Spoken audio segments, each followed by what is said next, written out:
All right, how's it going, y'all? So Black Friday deals just keep coming earlier and earlier, and they are already here. And for the first time, we actually have a major portion of Synology's on sale for Black Friday, and even UniFi has the store on Black Friday for certain models, and we're going to be going over all of that here. So these are actually deals that I would say are actually good value, not the kind of janky, hey, I raised the price 30 days ago, and so now it looks cheap when I lower it back to what it was again. These are actually things that are the MSRP that I've been recommending people buy at for a while that are actually below that. And in case you didn't notice, affiliate links help out the channel a ton, so check those out in the description below. So as I said, for what I believe is the very first time, the majority of these Synologies are currently on Black Friday sale. It's not the Amazon Black Friday sale, so it doesn't actually get tagged with that, interestingly enough. But these prices are genuinely 20% below MSRP for my two favorite Synologies to recommend, depending on deployment, the DS1525 Plus and the DS1825 Plus. The DS1825 Plus is $920 in the US, which is truly 20% off the actual real MSRP that people have been paying for a while now. And it doesn't just stop with these two units. If you look through, the majority of these Synologies are on sale at 20% off, which Synologies generally have not gone on sale. They sometimes will have a single model go on sale, but really, for the most part, they don't often go on sale. They've basically said, nah, we're good enough. Our brand, people buy us because we're Synology, not because we're cheap. And I think with everything that's gone on in the market for the last year, Synology is actually feeling that heat and actually having a sale. So absolutely, if you're looking for one of these units, this is a really good price and you're not going to get a better price than this. Next up on the list are your Ugreens, and Ugreens are one of those companies that is just kind of eternally on some level of sale. This right here is their DXP 8800. This is essentially their flagship, most powerful model, and I mean, if you look at just the CPU in this thing, it is a very powerful machine, and I actually have this thing running as a TrueNAS server, and I've got a video on that you can check out down in the description below, but this thing is absolutely a powerhouse from specs. I'm not the biggest fan of Ugreen's actual NAS operating system. However, you cannot argue with the fact that they have a really solid hardware, and it's so easy to install TrueNAS on them. So I actually really recommend people who are looking for a custom TrueNAS build who don't want to go through the entire process of actually like sourcing components and putting it all together and understanding how that all works. Honestly, you can buy one of these units for very cheap compared to what you'd be able to do building it. And it's pre-built. It's got the hot swappable drives, everything like that. That just makes it really easy. So across the board, these NASs are on sale. I don't think I've ever seen anybody actually pay $1,500 for this unit, but I'd say it normally hovers around somewhere around the $1,350 mark. So it's definitely on sale, but it's not one of those cases where it's like an ultimate sale. And if you look at just across the board with Ugreens, they are all on sale. So it is really whatever you are looking for. And so for example, this unit, I bought this unit with my own money for about $300, and that was about a year ago. So the $350 mark is not necessarily a true retail price, but it's definitely on sale if you're looking for them. And also their accessories are always on sale. Next up on the list, we have the IronWolf drives that are on an insane sale. These new 28 terabyte drives are $450. That is really hard to beat. Drive prices have come down a ton, and 28 terabyte drives are huge. And so the ability to have like a 4-bay NAS with RAID having almost 90 terabytes of usable space is kind of insane. So these drives have just gotten absolutely massive, and the price is not that bad. Though really quickly, you will run up to volume limitations unless you're doing something like TrueNAS or you're running ZFS, which is just so expandable. And one other quick warning for people who are looking to put these larger 24 and 28 terabyte drives in older Synologies. I have not run into any issues putting them in the main unit. However, I have had an issue, and looking online, random people have had issues, and a lot of people it's worked totally fine for. When you put these 24 and 28 terabyte drives in expansion units, sometimes it just does not work. And it seems to be just per unit kind of a dice roll. I've deployed them quite a few times without issue. And then randomly had issues. So I've stopped recommending putting the 24 and 28 terabyte drives in expansion units for older Synologies. That's like the DX517 as well as the RX418, because randomly they pull too much current to start up.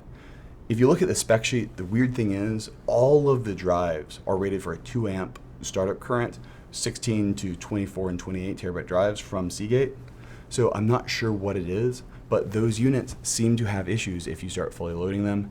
But it's one of those things where it'll work for a bunch of people, and then randomly one unit that has nothing different, it just will not work with. So just be warned specifically in those expansion units on those older systems. But I mean, if you're trying to expand out a NAS and get a really big, really small form factor, it's just really hard to beat a 28 terabyte drive for $450. The next thing up is probably the single best investment that the majority of people watching this video can buy. And that is one of these really cheap external hard drives. It is one of those things where so many people do not have a true backup. RAID is not a backup. Grab one of these things and essentially sit down and have your NAS, whatever it is, scheduled to automatically back up your important files every night to this thing. You don't have to back up your entire media server with DVDs that you've ripped for the last 5 years, because maybe that's just not financially worth it to you. But I can almost certainly tell you that the 200 or 300 gigabytes of most people's family photos is absolutely worth every penny to back up. And so by getting one of these things, you can just have a true backup of your files, and RAID is not a backup. I recommend this to people all the time. If you do not have a backup of your important files, grab one of these things, spend 5 minutes plugging it into your NAS and getting it set up to back up every night. And then you've just got such better peace of mind. If something crazy ever does happen, you have a copy. These things are really cheap right now, and depending on how much data you need, you can go all the way up to 28 terabyte ones, which are really inexpensive for what they are. Note, these things do not have the best drives in them. They're not NAS drives. They are pretty much just whatever drives they happen to have lying around. Maybe they came from a batch that didn't have everybody passing QA, so they're kind of risky drives. But for a backup drive, those things are not as big a deal, especially when you start looking at the price point. It becomes pretty reasonable just to buy 2 of these, and if one of them fails, well, you've got true redundancy because you've got a second copy. So definitely check that out and spend the day. Hey, if you've not backed up your data, check and see what data is backed up and what data you really need to be backing up. Next up are the probably other upgrades that most people should be making, and that is 2.5 gigabit adapters. If you've got a laptop and you do not have built-in wired Ethernet, or it's built-in 1 gigabit, getting these little 2.5 gigabit adapters are so cheap. $20 for 2.5 gigabit, and they are in these tiny form factors and are really stable. You can buy these guys right here. These are 10 gigabit adapters, but especially if you're on a laptop, they have issues. They draw a ton of power, they overheat, and they just cause stability issues in my experience. Whereas a little 2.5 gigabit adapter is super stable, way cheaper, like literally 1/10 of the price. And for most workflows, you're not going to see a big difference in speed. If you're copying massive files, yes, this is about 4 times slower than this, but that's only if you've got everything tuned really well. For all the other workflows, for video editing, for using Lightroom, all that stuff, you don't really notice a difference with 2.5 gigabit versus 10 gigabit. Then to go along with that are these new really cheap 10 gigabit switches.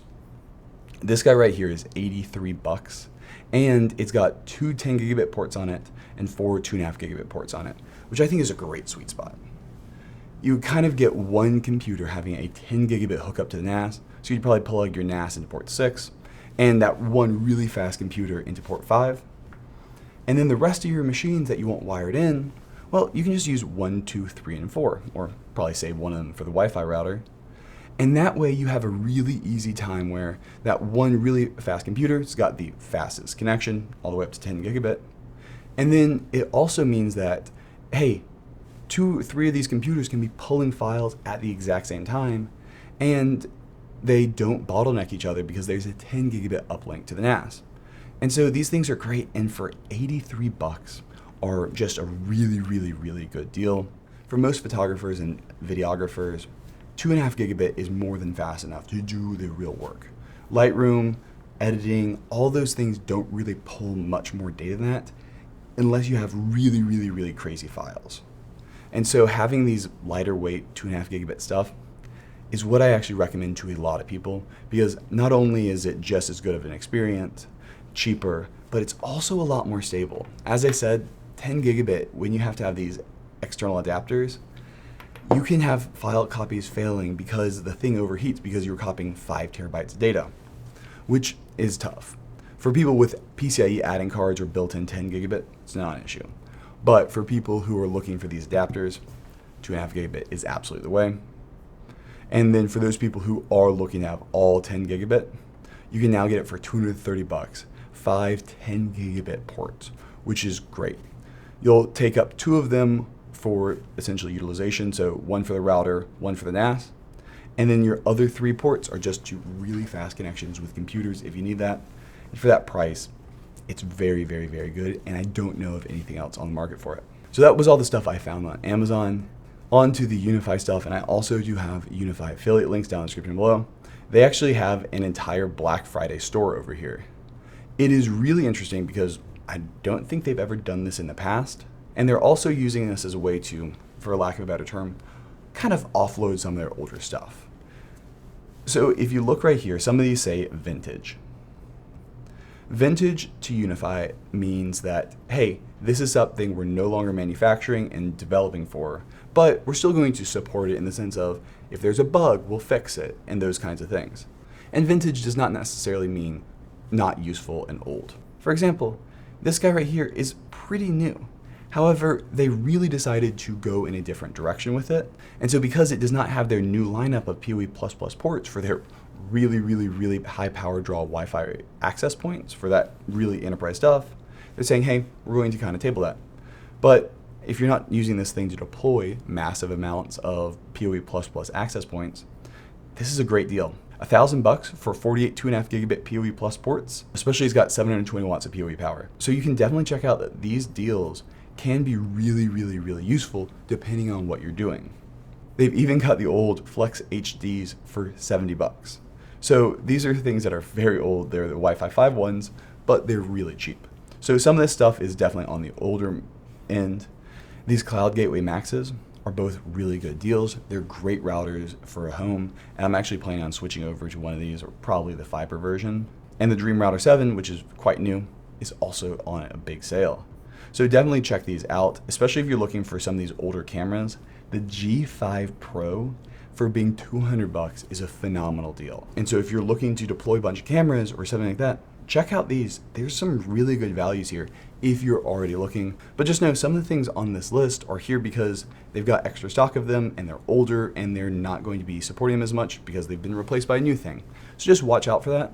But if you know the things you're looking for and they're on here, they're all actually quite good value. All right, well, that's it for this Black Friday video. As I said, I was really surprised by how good these deals were. Synology's being on sale across the board for the first time is pretty crazy. And if you're looking for certain things, you can actually get really good deals. Whereas some years, there's not real deals, there's just fake deals for especially the stuff that you're looking to buy. If you have any other questions, put those down in the comments below. And you want to hire me, there's a link for that down in the description below. And have a good one. Bye.